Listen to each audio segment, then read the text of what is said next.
Duelist Kingdom was our first introduction to many Yu-Gi-Oh! Characters' iconic cards and strategies they use throughout the series. We've already adapted Yugi's, Pegasus's, and Kaiba's Duelist Kingdom decks to Magic the Gathering cards, but what about everyone's favorite Brooklyn underdog, Joey Wheeler? From Flame Swordsman to Time Wizard, from Shield and Sword stat-swapping magic to the cunning Kunai with Chain, Joey gave the other contestants a run for their money and then some. Today we'll be exploring the Duelist Kingdom runner-up's deck and what his cards would look like in MTG. Grab your candy bars, chips, and soda before someone else calls dibs and make yourself comfortable. We'll be starting with one of Joey's favorite Season 1 monsters, Flame Swordsman. In the real-life card game, this is a fusion monster formed from Flame Manipulator and Masaki the legendary swordsman. However, as shown in the card's coloration in the anime and based on how Joey used it, this was actually treated as a normal monster. In Magic the Gathering, Flame Swordsman would be a 4/4 human warrior costing 4 generic and 1 red to summon. And what would Flame Swordsman be without his iconic blade? Well, he'd just be Flame Man, I guess. The sword depicted in his artwork is actually Salamandra, which is an equipped spell card that grants an equipped fire monster 700 extra attack points. As a magic card, this would be an equipment costing 1 red with an equip cost of 1 generic.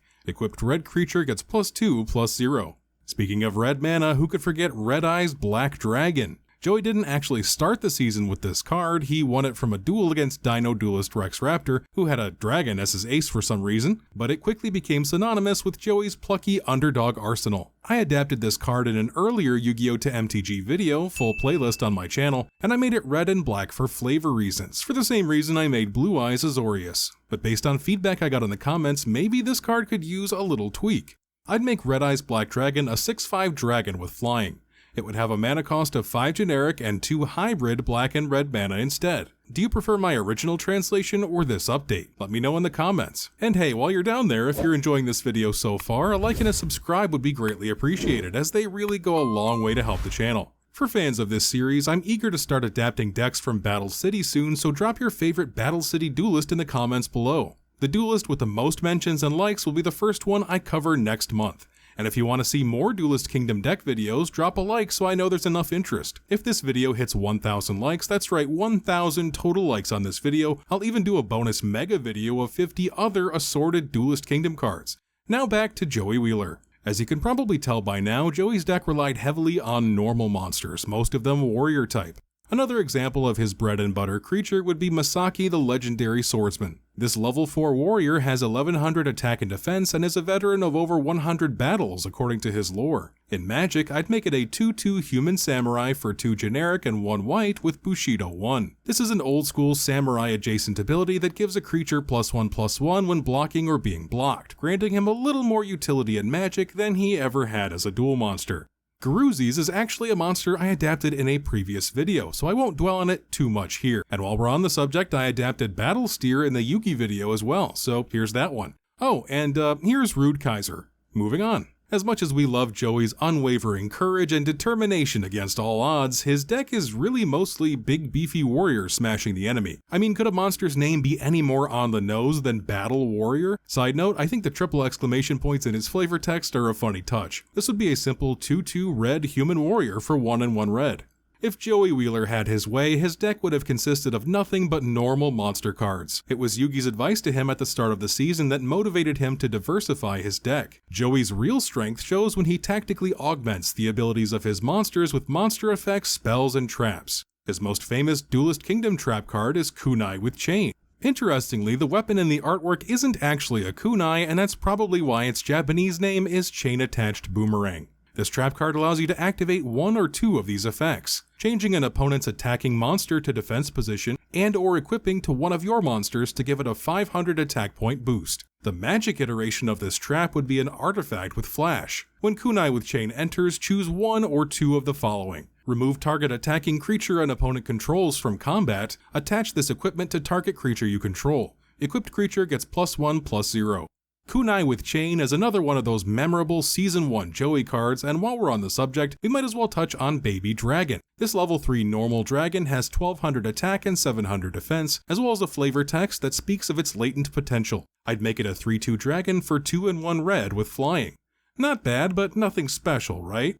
Well, its true potential is unlocked thanks to the effect of another monster, Time Wizard. Since Time Wizard was technically Yugi's monster before he gave it to Joey, and since it affected one of Yugi's monsters in their duel against each other, I already covered it in the Yugi video. To summarize, Time Wizard introduces a new Universes Beyond style mechanic to the game called time jumping. Time jumping involves searching out your hand or library for a time-jumped version of that creature after successfully resolving Time Wizard's time magic ability. In the Yugi video, this turned Yugi's Dark Magician into the Dark Sage, but what will happen with Baby Dragon? In the real-life TCG, Thousand Dragon is the fusion of these two monsters, but I felt that it was more appropriate to give MTG's Thousand Dragon a more anime-faithful effect. Thousand Dragon would be a 6/5 flying dragon with a mana cost of 4 and 2 red, but it would also have time jumped, meaning that if you control Baby Dragon, you can play it for free from your hand or library once you call a Time Wizard coin flip correctly. Everybody's heard about Time Wizard and Thousand Dragon, but do you remember Joey's Glass Man? Well, you shouldn't, because he never actually summoned this monster. This was a nameless set monster that Joey used in his duel against Bones that was destroyed in battle without ever being used. It apparently had 1100 attack, 1000 defense, and an indeterminate level, so I'd make it a 3/2 artifact creature human for 2 generic and 1 white. Not everyone knows about Glassman, but you may have heard that Joey Wheeler himself helped pen the flavor texts for a lot of the monsters in his deck. At least that's how they're presented in the TCG, being written in his trademark Brooklyn accent. These 9 cards were released in the Legendary Collection 4 Joey's World Mega Pack, and 5 of them appear in his Duelist Kingdom deck. We'll start with Miotoko. This is a level 2 Earth Beast type normal monster with 700 attack and 600 defense. As you can see, the flavor text is written in Joey's Brooklyn accent, so I'll spare you my attempt at trying to replicate that. Just kidding, no I won't. This big ol' guy with a big ol' eye shoots a nasty ray beam right at ya. I'd make this a 2/1 homunculus for 1 and 1 blue in Magic, and wow, it's gonna be weird seeing these lures on Magic cards. Kage Ningen is a 2-star Dark Warrior with 100 more attack points. He uses both a physical and a shadow form to attack, so he's a tough monster to beat. Given its lore and Japanese name Shadow Fighter, my instinct is to give this creature a cool effect. I'd make it a 2/2 Human Shade Warrior with Shadow. This basically makes Kage Ningen unblockable against creatures without Shadow at the cost of it being unable to block non-Shadow creatures itself. Stone Armadillo is a level 3 Earth Rock monster with 800 attack and 1200 defense, and in the words of the runner-up from Duelist Kingdom, "This stone critter's got rock-hard fur. That gives him some really good defense." Magic doesn't have anything analogous to a rock type outside of certain artifact creatures, but you know what it does have? Stone Armadillo would be a 2/3 armadillo creature for 2 and 1 white. Anthrosaurus is another level 3 Earth monster, this one a dinosaur with 1000 attack and 850 defense, and oh boy, one doozy of a flavor text. This man like dinosaurs got a high IQ, even though he's lacking in the strength department. Kinda like yous if you had a high IQ. Yeah. I don't know if I'm ever gonna live these down. Although it's called Dinosaur Man in Japanese, I really think it would just be a standard dinosaur in Magic, a 3/2 for 1 and 1 green. But what do you think? And the last monster in this series of cards is Skullstalker. Called Deathstalker in Japanese, this is a level 3 Dark Warrior with 900 attack and 800 defense. And what does this monster's lore reveal about it? Well, Foisty's gonna grab your monster with his claws, then attack again with his poison stinger. With this flavor text in mind, I'd make Skullstalker a 2/2 Scorpion Horror for 1 and 2 black with Death Touch. For another black card, let's pivot to one of Joey's traps, Chasm of Spikes. This was an anime-only trap card with the following effect. When an opponent's monster attacks, it is destroyed. The opponent loses life points equal to 1/4 of the monster's attack. What some people might not know is that Magic the Gathering also has trap cards, but they're just so scarce and underwhelming that they don't get played very often. The one thing that unites them is that they're kind of similar to a lot of Yu-Gi-Oh! Traps that require a condition to be met in order to activate, in that Magic's traps have reduced costs if a certain event happens. So why not tinker with Chasm of Spikes a bit? Let's make it a trap instant for 1 and 1 black. If exactly one creature is attacking, you may pay 1 black rather than pay Chasm of Spikes' mana cost. Destroy target attacking creature without flying. As I wrapped up this effect, I realized this is basically the same effect as Pitfall Trap, but in black instead. And if that attacking creature was particularly useful, Joey could steal it from the opponent's graveyard using another trap card, Grave Robber. In the real-life game, this card has a convoluted effect about nabbing an enemy's spell card and using it as your hand, but in the anime, the effect simply read, steal 1 card from your opponent's graveyard. Simple enough. I'd make this a sorcery for 1 black and 1 red mana. Exile target non-land card from an opponent's graveyard. You may play that card as long as it remains exiled, and you may spend mana as though it were mana of any color to cast it. This could be a pretty potent combo if Joey managed to pull it off, but it's not the only one in Joey's deck. Another combo play he made during Duelist Kingdom involved two monsters with effects that boosted one another's strength. Season 1 was rife with friendship symbolism, even more so than later seasons, and Joey was reminded of his friendship with Tristan by the partnership between two of his monsters, the first being Swamp Battleguard. This is a level 5 Earth Warrior type monster with 1800 attack and 1500 defense. Its effect reads, this card gains 500 attack for each Lava Battleguard you control. Tristan was the one who gifted him Lava Battleguard. This is also an Earth Warrior with nearly perfectly inverted stats of 1550 attack and 1800 defense, and its effect buffs its attack by 500 for each Swamp Battleguard as well. Side note, and I couldn't not mention this, both of these creatures bear a striking resemblance to the MTG creature Solkanar the Swamp King, and this creature did debut in the Legends expansion of 1994. I'll let you do the math on that one. I'd make these both Ogre Warriors suitable for Rakdos decks, with Swamp Battleguard being a 4/3 for 4 and 1 black, and Lava Battleguard being a 3/4 for 4 and 1 red. Both have a more streamlined effect. They get +1/+0 for each Ogre you control of the other color. You might notice these monsters have nearly perfectly inverted attack and defense values if it weren't for that pesky 50, a testament to how well they complement each other. If for some reason Joey wanted Lava Battleguard to have higher attack and Swamp Battleguard lower attack, he could use his trusty Shield and Sword card. This spell switches the original attack and defense of all face-up monsters currently on the field until the end of the turn. For this card, I actually took some inspiration from a card I play in one of my Commander precons, Eldrazi Incursion, a creature by the name of Inversion Behemoth. Funnily enough, as I was searching for that card, I happened upon Strange Inversion, which has a similar effect. Shield and Sword would be a sorcery for 3 and 1 red. Switch the power and toughness of all creatures until end of turn. Joey has a couple more effect monsters and another spell and trap, plus a fusion monster, but he has another 11 normal monsters in his deck if you can believe that, so let's tackle those first. Armored Lizard is a level 4 Earth Reptile with 1500 attack and 1200 defense. With nothing in its lore to suggest other abilities, I just make this a 4/3 lizard for 3 and 1 red and magic, nothing too wild. Axe Raider, on the other hand, is an axe-wielding monster of tremendous strength and agility. This one might be deserving of some flavor-enhanced keywords in MTG. Let's turn Axe Raider into a 4/2 human berserker with haste and first strike for 2 and 2 red. Okay, maybe I went a little overboard with this one. Let's simmer down with Claw Reacher, a level 3 Dark Fiend with 1000 attack and 800 defense. Based on its seemingly metallic quality and its name, I'd make it an artifact creature demon for 3 generic. It would have 2 power, 2 toughness, and reach.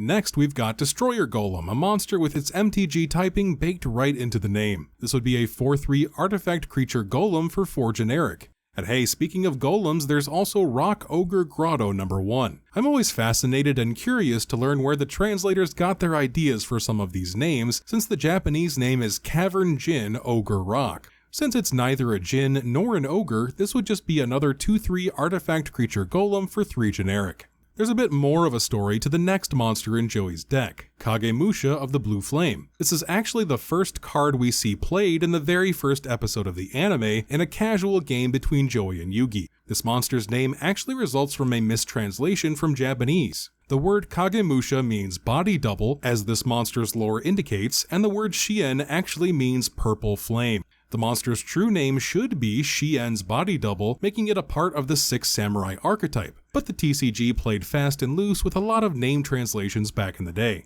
Anyway, given his association with the 6 Samurai, I'd make Kagemusha a 2/1 human samurai for 1 and 1 red. Did you know that Kojikosi's name is actually, sorry for butchering this, Mamono no Karyudo, which translates to Demon Hunter? Kojikosi, on the other hand, is a made-up word that translates to Konami really wanted to avoid religious references in old-school Yu-Gi-Oh! Funnily enough, its flavor text describes it as a manhunter, which isn't that more frightening? At any rate, he'd be a 3/3 human warrior for 3 and 1 red.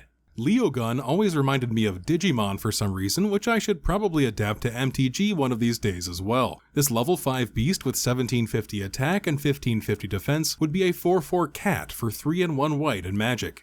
Tiger Axe, on the other hand, is a cat that can stand up on its hind legs, so I'd make this a 3/3 cat warrior. There's a lesser known pair of monsters in Joey's deck that don't have the same competitive or narrative utility as the Battleguards. M Warriors number 1 and number 2. By the way, the M stands for Magnet. I'd make these artifact creature human knights for 2 and 1 white each, one a 2/1 and the other a 1/2. The Furious Sea King is apparently Grand King of the Seven Seas, even though he's only got 800 attack and 700 defense. Must just be a figurehead kind of thing. Could he be anything other than a 2/2 Merfolk Noble for 2 and 1 blue in Magic? I think not. And lastly, Guiltia the D-Knight is a fusion monster in the real game, but it wasn't treated that way in Duelist Kingdom. Side note, its name is Guiltia the Dark Knight in Japanese, even though it's literally a light warrior. I think they named every monster Dark back in the day just because it sounded cooler. I know his name calls him a knight, but he looks more like a paladin to me, so this would be a 4/4 human cleric for 2 generic and 2 white. Phew, alright, now for Joey's true fusion monster, one that we've already adapted in a previous video, let's look at Black Skull Dragon. We've already adapted polymerization plus both fusion materials for this monster, Red Eyes Black Dragon and Summon Skull. Black Skull Dragon itself would be an 8/6 demon dragon with flying and trample, another shining example of how friendship conquers all. And if Joey wanted to buff up his already impressive fusion, he could use Dragon Nails. This card later hit the real-life TCG fairly recently in 2022's Battles of Legend Crystal Revenge, but the anime effect simply granted a Dark Dragon monster 600 more attack points. To make this a bit more impactful in Magic, I'd make it an equipment for 1 black that grants an equipped black dragon creature +2/+0.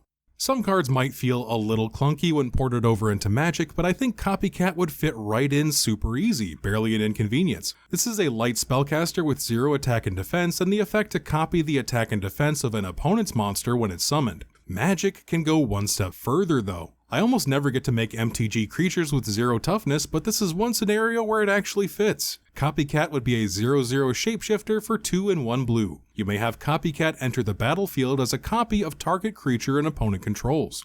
For the final card in Joey's deck, I'm going to take a little bit of creative liberty with Metal Morph. This is the card that turns Joey's Red Eyes Black Dragon into Red Eyes Black Metal Dragon. Like Thousand Dragon, Dark Sage, and other monsters in Duelist Kingdom, Red Eyes Black Metal Dragon was never depicted as its own separate card in Joey's deck, even though it was turned into one for the TCG. This is just Red Eyes transformed under the effect of Metal Morph. It should be noted that Red Eyes Black Metal Dragon is almost strictly worse than a Red Eyes Black Dragon equipped with Metal Morph, since Metal Morph grants only 100 fewer attack points plus a sizable buff every time it attacks. In the anime, it even made Red Eyes immune to magic attacks. Sticking more to the anime continuity, I'd make Metal Morph an aura with Flash.